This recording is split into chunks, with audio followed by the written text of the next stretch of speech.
तेलंगणाचे आमदार टी राजा सिंग यांनी संभाजीनगर येथील औरंगजेबाच्या कबरीवरून वादग्रस्त वक्तव्य केलं।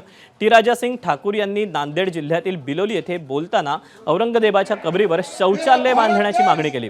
औरंगजेबाने छत्रपती संभाजी महाराजांना अनंत यातना देऊन मारलं।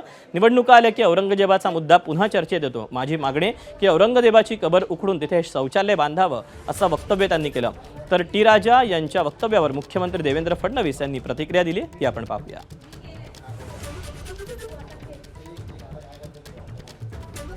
मुख्यमंत्री जी महाराष्ट्र के देवेंद्र भैया, आपसे निवेदन है, महाराष्ट्र का हिंदू चाहता है कि औरंगजेब की खबर को उखाड़कर वहां पर शौचालय बनाया जाए।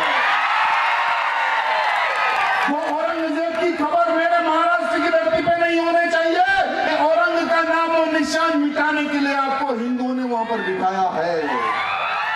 बस बुलडोजर लेकर आ जाना, कितने लाख हिंदू चाहिए बता देना, उतने लाख हिंदुओं को लेकर हम पहुंच जाएंगे हमारे संभाजीनगर में। मित्रों,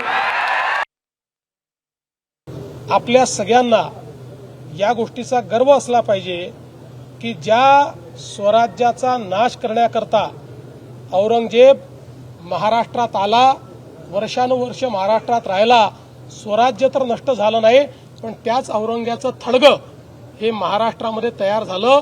हे थडगं सगळ्या लोकांना सांगत राहील की ज्या ज्या वेळी स्वराज्यावर आणि सनातनवर कोणी आघात करेल त्याचे थडगं अशाच पद्धतीने तयार होईल। एबीपी माझा, उघडा डोळे बघा नीट।